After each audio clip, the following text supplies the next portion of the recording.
Hello students, आज अपन read level second के mathematics subject के बारे में डिस्कस करेंगे।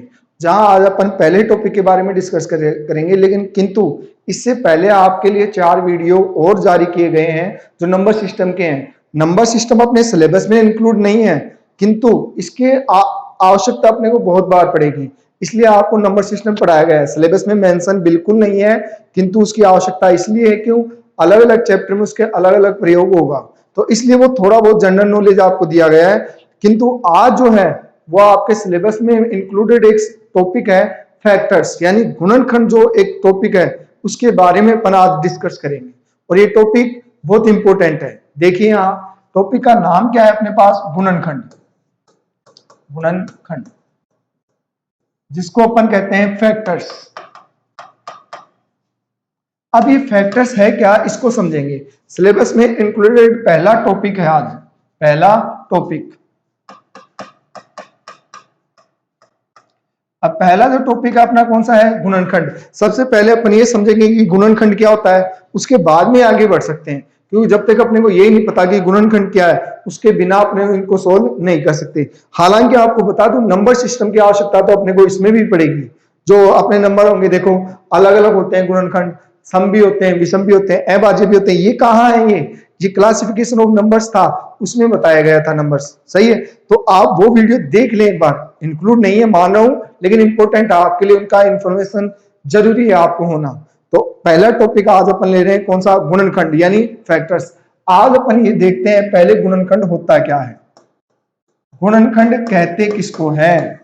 देखिए गुणनखंड क्या है, फैक्टर्स क्या है। पहले समझें कि किसी संख्या में जिन जिन संख्याओं का पूरा पूरा भाग जाता है उसको गुणनखंड कहते हैं। क्या कहा, दोबारा सुने, किसी संख्या में जिन जिन संख्याओं का पूरा पूरा भाग जाता है उसको उस संख्या के गुणनखंड या भाजक कहते हैं। उस संख्या के भाजक या गुणनखंड कहते हैं। तो देखिए किसी संख्या में जिस जिस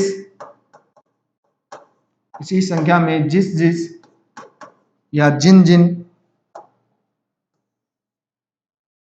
किसी संख्या में जिन जिन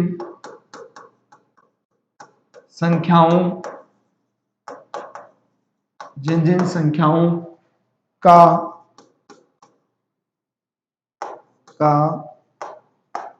पूरा पूरा भाग जाता है उन्हें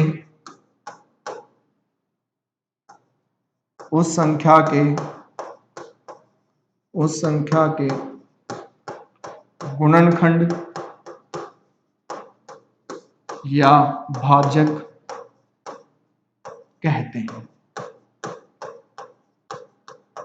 देखिए परिभाषा क्या है, किसी संख्या में जिन जिन संख्याओं का पूरा पूरा भाग जाता है उन्हें उस संख्या के गुणनखंड या भाजक कहते हैं।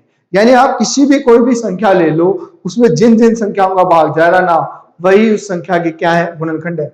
जैसे अपन ले लें, यहाँ पर एक ले लिया अपन ने, फॉर एग्जाम्पल एक उदाहरण ले लेते हैं अपन। जैसे अपन ने एक नंबर लिया यहाँ पर 12, सही है। सबसे पहले इसमें भाग जाता है 1 का, फिर 2 का भी जा रहा है, 3 का भी जा रहा है, 5 का नहीं जा रहा, 6 का जा रहा है और 12 का जा रहा है। सही है, 12 का जा रहा है। यानी 1 का भाग जाता है, 2 का जाता है, 3 का जाता है, 4 का जाता है, 6 का जाता है और 12 का जाता है। इन संख्याओं के इसमें क्या जा रहे हैं, भाग जा रहे हैं। इसका तात्पर्य यह है कि ये सभी संख्याएं इस संख्या के गुणनखंड है। बस अब इसमें अलग अलग निकल कर आएंगे कि कोई सम है, कोई विषम है, कोई अभाज्य, वो चीज क्या है, अलग है। अगर अपन जैसे ले लें एक संख्या ले ली 8 का मतलब क्या हो गया, इसमें 1 का भाग जाता है, 2 का जाता है, 3 का नहीं जाए, 4 का जाएगा, 4 के बाद में 8 का जाएगा। ये संख्या की क्या है, गुणनखंड है। ये संख्या क्या है, गुणनखंड, या ये संख्या की क्या है, भाजक है। सही है, यहां तक आगे बात समझ। अब याद रखना, आप गुणनखंडों में बात कर रहे हैं तो किसी भी संख्या में भाजक जो है सबसे छोटा तो 1 होता है, सबसे बड़ा वो स्वयं होता है। क्यों, क्योंकि यहाँ आपको कहा गया है पूरा पूरा भाग जाता है। सबसे छोटा गुणनखंड तो क्या है, 1 है, और सबसे बड़ा यहाँ क्या बनेगा, वो संख्या खुद बनेगी। सही है, यहां तक आ गया आपको समझ में। गुणनखंड क्या है, किसी संख्या में जिन जिन संख्याओं का पूरा पूरा भाग जाता है वह उस संख्या के क्या कहलाते हैं, गुणनखंड कहलाते हैं। ठीक है, समझ गए यहां तक। अब थोड़ा सा इसको आगे बढ़ाते हैं। आगे क्या है, गुणनखंड का अपन वर्गीकरण कर लेते हैं, यानी क्लासिफिकेशन ऑफ फैक्टर्स या गुणनखंड के भाग। अपन बीजीय व्यंजक को अलग देखेंगे, बीजीय व्यंजक भी आएंगे इसमें, जो आपके एलजेब्रा के हैं उनके भी गुणनखंड होंगे, उनको अलग देखेंगे, किंतु एक बार अपन नंबर्स वाले देखेंगे। सही है, तो यहां पे अपन गुणनखंड है, देखिए गुणनखंड। अब इसको अलग अलग बांट लेते हैं एक बार। पहला जो भाग है इसको बनाएंगे अपन अभाज्य गुणनखंड। क्या बनाएंगे, अभाज्य गुणनखंड। पहला क्या कह दिया है, अभाज्य गुणनखंड। अभाज्य गुणनखंड से तात्पर्य क्या है, संख्या के ऐसे गुणनखंड जिसमें अभाज्य संख्याएं होती हैं। अभाज्य गुणनखंड में केवल अभाज्य संख्या ही आएंगी। अभाज्य से तात्पर्य कौन सी संख्या है, जो स्वयं के अलावा किसी और से विभाजित नहीं होती, जैसे 2, 3, 5, 7, 11, यानी यही संख्या आएंगी, इनके अलावा नहीं आएंगी। अभाज्य गुणनखंड में केवल अभाज्य संख्या होती है। तो पहले कौन सा बांटेंगे, अभाज्य गुणनखंड। और दूसरा जो है वो कहेंगे सर्व संभव गुणनखंड, या इसका दूसरा नाम है सभी गुणनखंड भी कहते हैं। क्या कह देते हैं, सभी गुणनखंड। ठीक है, सभी का मतलब इसमें सारी संख्या आ जाएंगी, एक से लेकर वो स्वयं तक। लेकिन यहां दो कैटेगरी और बना देंगे अपन, इसकी दो कैटेगरी और बना देंगे। पहली को तो कह देंगे अपन विषम गुणनखंड। क्या कह देंगे, विषम गुणनखंड। और एक को अपन कह देंगे क्या, सम गुणनखंड। ये सम गुणनखंड। देखिए यहां आपको बोला गया कि जो अभाज्य गुणनखंड है, जो अभाज्य गुणनखंड है इसमें केवल अभाज्य संख्याएं आएंगी। तात्पर्य जो नाम है ना अभाज्य, तो इसमें अभाज्य संख्या आना चाहिए, इनके अलावा नहीं आना चाहिए। आप 4 का मेंशन नहीं कर सकते, क्यों, क्योंकि 4 अभाज्य नहीं है। 6 का मेंशन नहीं कर पाएंगे, 6 अभाज्य नहीं है। उसी तरीके से सर्व संभव गुणनखंड में सभी आएंगी। सही है, लेकिन इसमें दो अलग अलग कैटेगरी और रखा दी है, क्या, विषम गुणनखंड और सम गुणनखंड। अब आपको पता होना चाहिए इसमें केवल सम संख्याएं आएंगी, और इस गुणनखंड में कौन सी संख्याएं आएंगी, विषम संख्याएं आएंगी। सम संख्या कौन सी होती है, जो 2 से विभाजित हो, या जिन संख्याओं का इकाई अंक 0, 2, 4, 6, 8 हो। और विषम गुणनखंड जो है इसमें कौन सी संख्या आएंगी, जो 2 से क्या हो, अविभाजित। और इसमें कौन से कह सकते हैं ऐसी संख्याएं जिनका इकाई अंक 1, 3, 5, 7, 9 होता है। सही है, तो इस तरीके से अपन इनको अलग अलग देखेंगे। सही है, तो अब थोड़ा सा अपन आगे चलते हैं।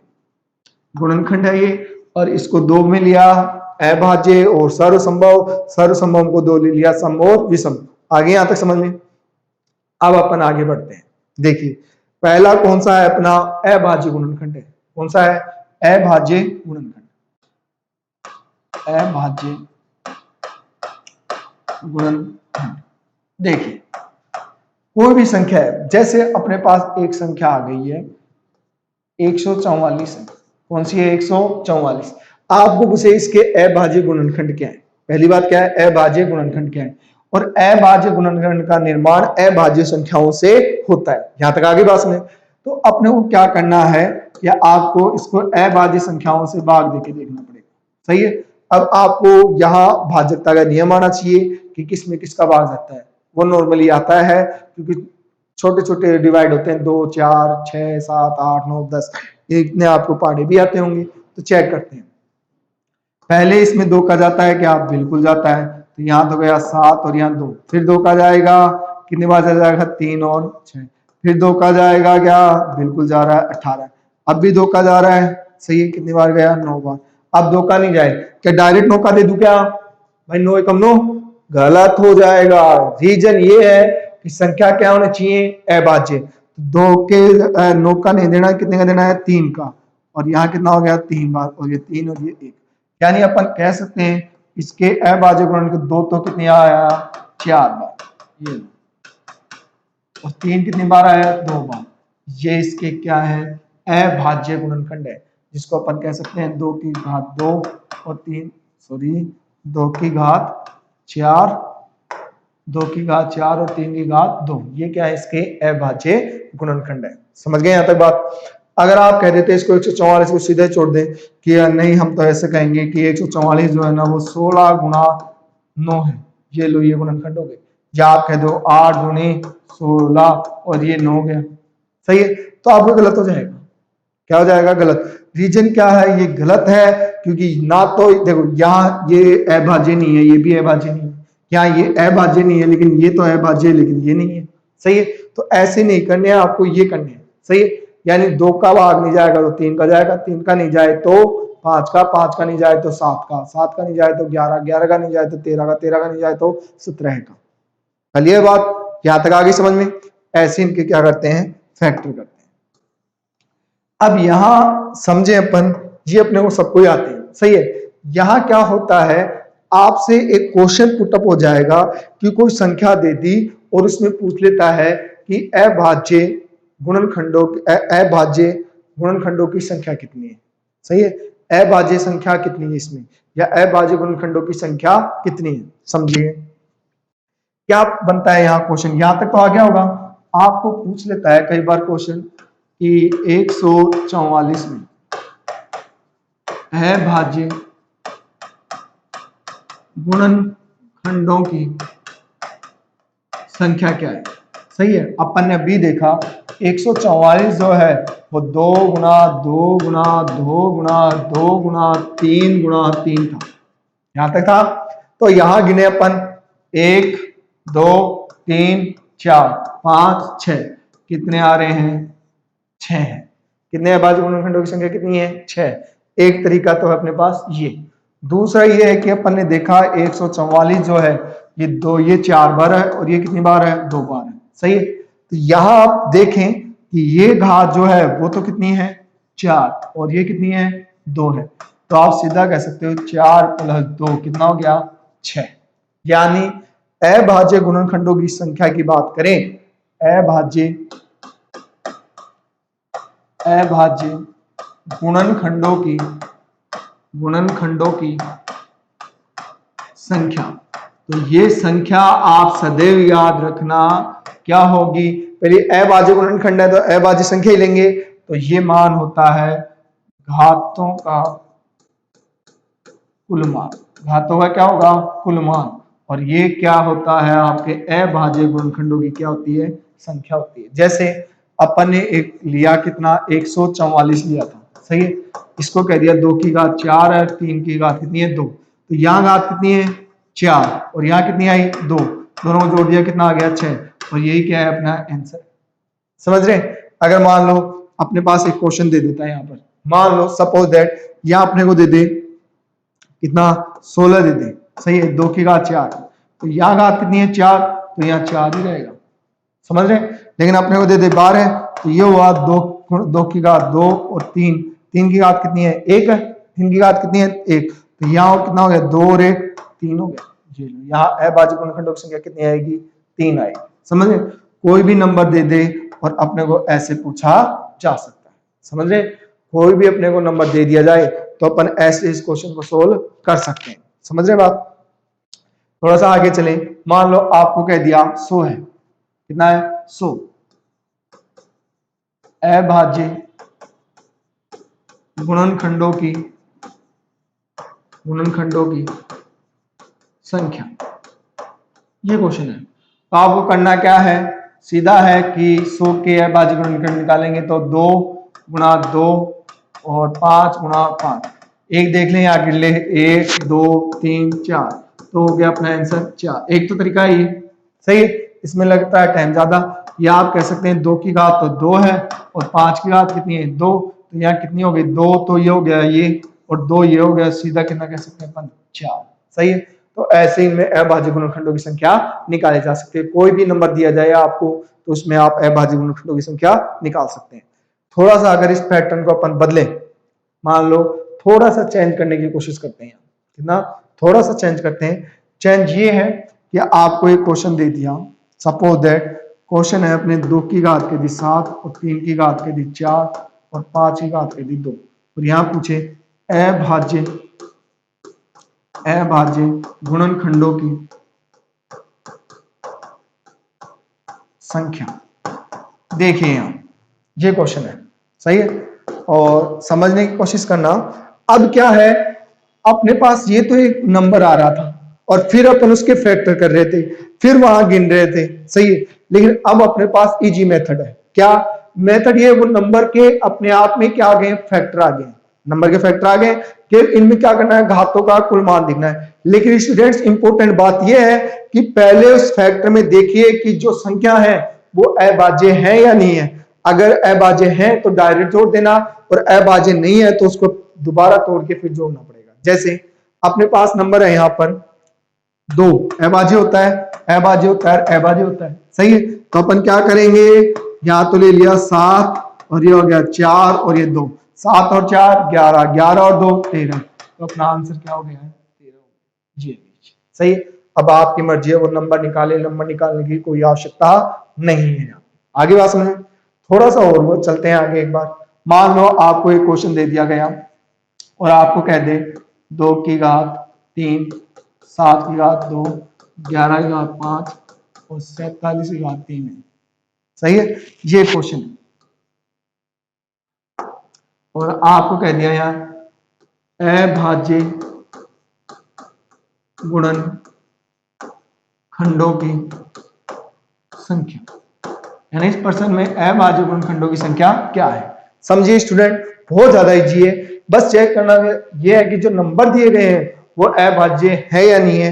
अब इंपॉर्टेंट बात यह है कि वो नंबर अभाज्य है या नहीं है, आपको नंबर सिस्टम में बता चुका हूं। क्या होता है, जो संख्या दे रखी है उसके संभावित वर्गमूल संख्या सोचे और उससे छोटी जो वर्ग की मूल की संख्या उनका डिवाइड होगा, अगर नहीं जाता है तो वो क्या होती है, अभाज्य होती है। बताया था ना, आप उन वीडियो को देख लें, समझ में आ जाएगा कि कोई संख्या अभाज्य है या नहीं है। मेथड बता चुके थे, या आपको छोटा नंबर है वैसे भी इन्हें अज्यूम कर सकते हैं कि है या नहीं है। तो ये अभाज्य है, अभाज्य है, अभाज्य है और अभाज्य है। तो सॉल्यूशन क्या कर देंगे, यहाँ तो 3 हो गया और ये 2, 3 और 2 5, 5 और 5 10, 10 और 3 13, ये लो ये आंसर हो गया, सही है नहीं है। अगर मान लो ऐसा लिख दिया जाए 3 की घात 11, 5 की घात 2 और 11 की घात 17, सही है, और यहाँ कह दें 19 की घात 1, 19 ही बता दें, सही है, और वही है अभाज्य गुणनखंडों की संख्या। तो यहाँ देखिए अभाज्य है, अभाज्य है, अभाज्य है, अभाज्य। अब यहाँ 19 की पावर नहीं दिखा रहे तो कितनी है, 1 है, सही है। तो यहाँ देखिए, तो यहाँ 11 हो गए, 11 और 2 13, 13 और 17 है 30, 30 और 1 31, कितना हो गया है 31। तो यहाँ आंसर कितना आ जाएगा, 31 आ जाएगा, ये आंसर। लेकिन स्टूडेंट्स यहाँ जो भी क्वेश्चन लिए हैं सारे के सारे गुणनखंड में कौन से हैं, अभाज्य हैं। लेकिन प्रश्न में ऐसा जरूरी नहीं है कि जो फैक्टर्स आपको शो हो रहे हैं वो सभी अभाज्य संख्याओं के हों, कुछ में मिक्सअप भी किया जा सकता है, और ऐसे क्वेश्चन पूछे गए हैं आपके फर्स्ट ग्रेड तक में आते हैं, सही है। तो थोड़ा सा माइंड लगाना है, पैटर्न चेंज हो रहा है तो थोड़ा सा लेवल को बढ़ा रहे हैं क्वेश्चन, सही है। तो रेडी रहिए, थोड़ा सा पैटर्न बदल रहे हैं। देखिए यहाँ अगर मान लो क्वेश्चन है, क्या कह दिया 2 की घात है 6, क्लियर, 3 की घात है 5 और 6 की घात है 7, सही है, इतना है, और यहाँ कह दे 11 की घात है 2, एक बार समझे, सही है। और यहाँ पर मुझे अभाज्य गुणनखंडों की संख्या क्या है। देखिए समझने की जरूरत है और कुछ नहीं है। यहाँ क्या ये अभाज्य है, बिल्कुल है, लेकिन ये अभाज्य नहीं है और ये अभाज्य है, सही है। तो इसको कन्वर्ट करना पड़ेगा। अब आप समझिए 6 का मतलब अभाज्य करें तो 2 गुणा 3 हो, 9 और 2 गुणा 3, सही है। अब इंपॉर्टेंट बात यह है कि यहां अगर मैं कह दूं 6 की घात 4 है, सही है, तो यहां पर जो है अपने पास जो इसके सामने संख्या आएंगी उनकी घात भी कितनी हो जाएगी, 4, यानी ये 2 गुणा 3 की घात भी कितनी कर देंगे अपन, 4। इसका तात्पर्य 2 की 4 और 3 की पावर 4, सही है। अगर यहाँ 7 होता पावर तो दोनों की कितनी आती जाती, 7। बस अज्यूम करना है उस नंबर का, आपको क्या करना है कि उसका थिंक करके बताना है कि आपको उसके अभाज्य गुणनखंडों में वो संख्या कौन सी है। तो आप इसको ऐसे लिख सकते हैं, ये तो 2 की घात 6 है, 3 की घात 5 है और इसका मतलब हो गया है कितना, 2 गुणा 3, यहाँ 7 है तो यहाँ भी 7 आ जाएगा, सही है। और ये कितना हो गया, 11 की घात कितनी है, 2, सही है। अब यहाँ देखें, यहाँ अब सारी देखो अभाज्य है, अभाज्य अभाज्य अभाज्य और अभाज्य, सही है। यहाँ देखिए 6 और 5 कितनी हो गई, 11, 11 और 7, 11 7 कितने हो गए, 18, 18 और 7, 18 और 7 कितने हो जाएंगे, 25, और 25 और 2 कितने हो जाएंगे, 27। ये लीजिए ये आंसर, ये अपना क्या हो जाएगा आंसर, ये लो 27। बस ऐसे करना, सही है। अगर मान लो मैं लिख दूं एक क्वेश्चन में, आपको बता दी गई एक संख्या 2 की घात 10 है, और यहां पर बता दें 13 की घात 20 है, और यहाँ बता दें 65 की घात यहाँ पर 10 है, सही है। तो ये तो अभाज्य बिल्कुल रहेगा, ये तो ऐसे ही, तो 2 की घात तो 10 ही रहेगी, 13 की घात भी 10 रहेगी। अब इसका मतलब हुआ 13 पंजू 65 होता है, 13 पंजू कितना होता है 65, तो यहाँ 10 आएगी और यहाँ भी कितनी आएगी 10, सही है। अब सारे देख लो अभाज्य अभाज्य अभाज्य हो गया, सही है। 10 और 20 30, 40 और ये 50, आंसर कितना आ जाएगा 50 आ जाएगा, ठीक है। यहाँ तक आगे समझ में। अगर नंबर अभाज्य उसमें नहीं है तो आपको उसके अभाज्य फैक्टर करने हैं, अभाज्य गुणनखंड करने हैं, और जो घात जो उस नंबर की है वो उन सभी संख्याओं की आ जाएगी। अगर 8 है तो मतलब क्या हुआ, 2 को 3 बार लिखेंगे, सही है, जितनी घात हो उतनी लिख दो। 16 है तो 2 को 4 बार लिखेंगे, उतनी घात आ जाएगी। समझ रहे बात यहाँ तक। 20 है तो 2 गुणा 2 गुणा 2 गुणा 2 गुणा फिर कितना आ जाएगा 5, जितनी घात हो उतनी घात लिख दो। क्लियर, यहाँ तक आगे समझ में। थोड़ा सा अपन अब आगे चलते हैं, थोड़ा सा क्या चलते हैं आगे, पैटर्न को थोड़ा अब ऊपर लेके जाएंगे। जैसे यहाँ अब क्वेश्चन को चेंज कर रहे हैं, माइनर सा चेंजेज है यहाँ 2 की घात कर दी 10, 3 की घात कर दी 7, ठीक है, और यहाँ बता दिया गया 5 की घात है 3, और यहाँ बता दिया अपन 7 की घात है यहाँ पर 4, ठीक है, और यहाँ पर कहते हैं 2 की घात कितनी है 5, और 3 की घात है 4, और 5 की घात है 2, और 7 की घात है 2। ये क्वेश्चन है। अब यहाँ थोड़ा सा एक बार इजी ले रहे हैं, थोड़ा फिर हार्ड कर देंगे, और यहाँ पे वही है, इसमें अभाज्य गुणनखंडों की संख्या, ये है, समझ रहे। अब थोड़ा देखें, अपने ये है, एक बार तो पहली बात ये समझ लें, ये नहीं है कि ऊपर की जैसे मान लिया अपनी आ गई, ऊपर आ गया इतना, नीचे आ गया इतना, तो अपन 2 बता दें, या मैं ऊपर 24 लिख दूं, नीचे 4 लिख दूं, और ये कह दूं मैं कि यहाँ पर 4 आ गया, 6 आ गया, सही है। या ऊपर 100 आ गया और नीचे आ गया 10, तो अपन कहते हैं 10, सही है। ऐसे इसमें नहीं होगा, क्योंकि ये घाते हैं, घाते कटती नहीं है, घटती हैं, कटती नहीं है, घाते क्या होती हैं, घटती हैं, क्योंकि ऐसे फिर आंसर नहीं आएगा, समझना। जैसे यहां है, एक बार घातों का पूरा मान निकाल लेते हैं, कल ये बात, तो यहां तो कितनी हो गई 10, यहां हो गई 7, और ये हो गई है 3, और ये हो गई है 4, सही है। एक तरीका तो ये देखो, 7 3 10 10 और 10 20, 20 और 4 24, ये तो हो गया है 24। नीचे देखें 5, ये हो गई 4, और ये हो गई है कितनी 2, और ये हो गई है 2, सही है। अब 5 4 9, 9 और 2 11, 11 और 2 13, यहाँ कितना आ गया 13। अभी तो कट रही नहीं, तो क्या करें। पहली बात इंपॉर्टेंट ये समझें कि ये है ना, इसमें से माइनस होगा घात, ये इस घात में से माइनस होगी, ये इस घात में से माइनस होगी, तो आप डायरेक्ट कर सकते हैं, या सीधा आप कर सकते हैं, यहाँ पर 24 में से कितना घटा दो 13, तो कितना हो जाएगा यहाँ पर 11, ये 11 ही आंसर है। या आप ऐसे भी कर सकते हैं इसको कि आप मान लें, यहाँ पर देखो 2 की बात 5 और ये 10 है, तो ऊपर कितना बचेगा 5 बचेगा, या 4 है और यहाँ 7 है, तो कितना बचेगा 3, ऊपर ही बचेगा ना, और यहाँ कितना बचेगा 1, और यहाँ कितना बचेगा 2, सही है। 5 3 8 8 3 11, ये लीजिए आंसर है। क्योंकि जब क्वेश्चन ये होगा ना तो ये नंबर पावरलेस होती जाएंगी, क्योंकि पावर है ना वो सीधे मान काटती नहीं है, वो ऊपर जाती है तो क्या हो जाती है, चेंज हो जाता है साइन, प्लस है तो माइनस, माइनस है तो प्लस, ऐसा होता है, अपन देखते भी है मैथमेटिक्स में, तो ऐसे आंसर आएगा। समझ गए? ओके, कर लेंगे क्वेश्चन।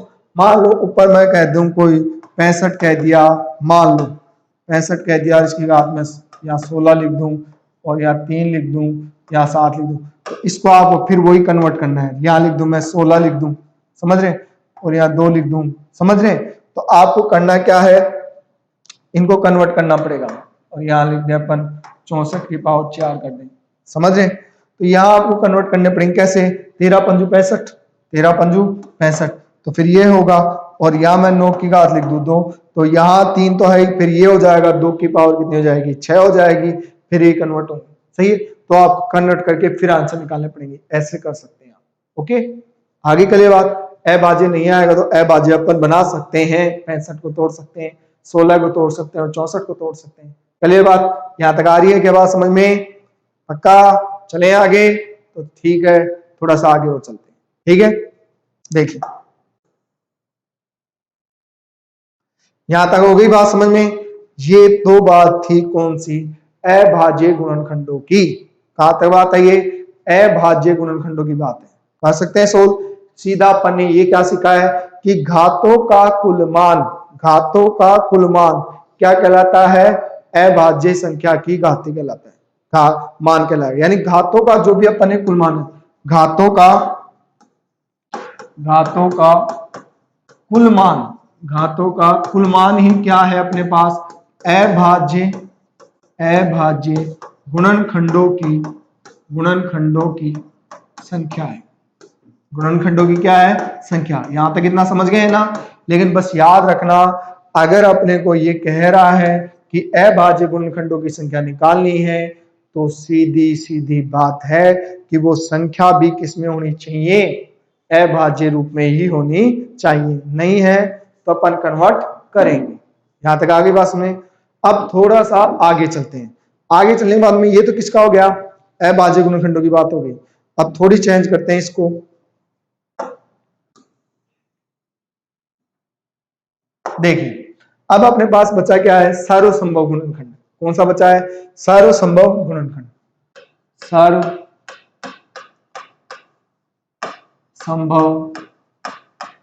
गुणनखंड, ठीक है, और इस सर्वसंभव गुणनखंड का एक नाम और बताया आपको, सभी गुणनखंड, क्या नाम बताया, सभी गुणनखंड, और इन्हीं को भाजक भी कहते हैं, इन्हीं को क्या कहते हैं, भाजक, इन्हीं का नाम होता है अपवर्तक। देखिए क्या नाम है, सर्वसंभव गुणनखंडों की संख्या निकालेंगे, क्या निकालेंगे, सर्वसंभव गुणनखंडों की संख्या। अब सर्वसंभव गुणनखंडों की संख्या से पहले समझो, इसी को क्या कहेंगे अपन, सभी गुणनखंड, इसी को क्या कह देंगे अपन, भाजक, और इसी को क्या कह देते हैं अपन, अपवर्तक, भाजक का मतलब भी भाजक भी इसको कह दिया जाता है। यहां से अपन समझेंगे कि इसमें कौन कौन सी संख्या आएंगी, पहली बात इसमें सभी संख्या शामिल की जाएंगी, एक से लेकर स्वयं तक, किसी भी संख्या में एक से लेकर कहां तक संख्या शामिल की जाएंगी, स्वयं तक, जैसे मान लो आपको कहा गया एक है अपने पास 8 है, 8 के सभी गुणनखंडों की संख्या, और यहां सभी गुणनखंडों की संख्या से तात्पर्य क्या है, समझ लेना, यहां अपन ये भी कह सकते हैं कि इनके सभी गुणनखंडों की संख्या क्या है, या सर्वसंभव गुणनखंडों की संख्या क्या है, या इसके अपवर्तकों की संख्या कितनी है, या इसके भाजकों की संख्या कितनी है, या इसके विभाजकों की संख्या कितनी है। नंबर एकदम छोटा है, या अपन फाइंड आउट इजीली वैसे इनको कर सकते हैं, जैसे मैंने कहा कि सभी गुणनखंड में कौन सी संख्याएं आएंगी, पहली बात सभी प्राकृत संख्याएं इसमें आएंगी, सभी कौन सी प्राकृत संख्याएं इसमें आएंगी। प्राकृत से तात्पर्य क्या है, प्राकृत संख्या कौन सी होती है, आपको बताया गया था, प्राकृत कौन सी बोलिए, प्राकृत नेचुरल नंबर 1 2 3, और ये ऐसे चलता जाएगा, शुरुआत तो होगी 1 से, यानी सबसे छोटा सर्वसंभव गुणनखंड बोलते हैं तो उसमें कौन सा आएगा 1, और सबसे बड़ा उस नंबर के लिए कौन सा आएगा, वो संख्या स्वयं आएगी। समझ रहे हैं बात यहां तक? तो अगर अपन 8 के लिए देखें तो 8 के लिए समझें, 8 में सबसे पहले 1 का भाग जाता है, जाता है नहीं जाता है? बिल्कुल जाता है। फिर आता है 2, 2 का भी जाता है क्या? बिल्कुल जा रहा है। 2 के बाद में किसका भाग जा सकता है? 3 का नहीं जाएगा, किसका जाएगा? 4 का। 4 के बाद में किसका जाएगा? 8 का। यहां तक आगे समझ में आपके? भाई पहले तो किसका जाएगा? 1 का, फिर 2 का, फिर 4 का, फिर 8 का। क्या इनके अलावा भी 8 में किसी संख्या का भाग जा सकता है क्या? बिल्कुल नहीं जाएगा, स्वयं से बड़ी 8 होगी, यही है। अब इन्हें काउंटिंग देखें, 1, 2, 3 और 4, तो अपना आंसर आ गया है कितना? 4। यानी इसमें अभाज्य सॉरी सभी गुणनखंडों की संख्या कितनी है? 4 है। यानी 8 के विभाजकों की संख्या 4 है, 8 के सर्वसंभव गुणनखंडों की संख्या 4 है, 8 के अपवर्तकों की संख्या कितनी है? 4 है। अब यहां क्या है, ये तो एक छोटा नंबर था, 8 है, छोटा है, फाइंड आउट कर लिया। लेकिन अगर ये हो जाए 2008 होता या 10,008 होता तो अपन कैसे फाइंड करें?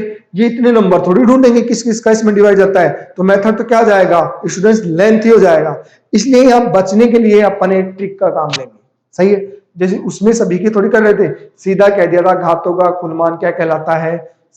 अभाज्य गुणनखंडों की संख्या। वैसे यहां थोड़ा सा बदलेगा, देखिए। अब यहां लिख सकते हैं अपन सभी गुणनखंडों की या सर्व संभव गुणनखंडों की संख्या। देखिए इसका तरीका होता है सीधा सीधा घात प्लस 1। कितना तरीका होता है? घात प्लस 1। यानी जो भी संख्या दे रखी है, जो भी आपको संख्या दे रखी है, सर्वप्रथम आपको उसके अभाज्य गुणनखंड करने हैं, जैसे कि अभी किए थे। सर्वप्रथम उसके क्या करेंगे? अभाज्य गुणनखंड। उसके बाद में आपको क्या करना है? घातों, जो इतनी घात आ रही है उतने मान से 1 अधिक कर देंगे, तो हमेशा अपने पास क्या आ जाएगा? सर्वसंभव गुणनखंडों की संख्या आ जाएगी। जैसे अपन ने देखा 8, यही था ना 8। अब यहां 8 के देखें फैक्टर करते हैं, कौन से करने हैं? अभाज्य। तो यहां देखें 4, फिर 2, फिर 2, फिर 2, फिर 1, सही है? तात्पर्य 8 है तो इसका मतलब हो गया 2 की घात कितनी हो गई? 3। यहां घात का मान कितना है? 3 है। 3 में 1 जोड़ो 4, तो ये 4 संख्याओं से विभाजित था। देख लो इसमें किसकी संख्या का भाग जाता? 1, 2, 4 और 8। कितनी संख्या ये है? 4 ही तो आई थी अपने पास। तो यहाँ देखो ये 4 आ गया, मैच हो गया नहीं हो गया? है या नहीं है? मान लो अगर मैं कहूं यहाँ एक क्वेश्चन आपको कह दिया जाए, सपोज दैट या क्वेश्चन कह दिया 16, कौन सा कह दिया? 16। 16 के सभी गुणनखंडों की संख्या, 16 के सर्वसंभव गुणनखंडों की संख्या, 16 के अपवर्तकों की संख्या, 16 के विभाजकों की संख्या, या 16 के भाजकों की संख्या कितनी है? सही है? या 16 कुल कितनी संख्याओं से विभाजित है? आप ये भी कह सकते हैं 16 कुल कितनी संख्याओं से विभाजित। तो तरीका यही है स्टूडेंट, विभाजित है। सही है? क्या करना है? कुछ नहीं, अभी की तरह ही करेंगे। 16 के अभाज्य गुणनखंड का मतलब है 2 की घात 4। सही है? तो 2 की घात 4 हुआ, चलिए निकाल के देख लें अगर आपके डाउट हो तो। ये हो गया 2, ये 8, फिर 2, फिर कितना आ जाएगा? 4, फिर 2, फिर 2, फिर 2, इतना ही तो आ रहा है।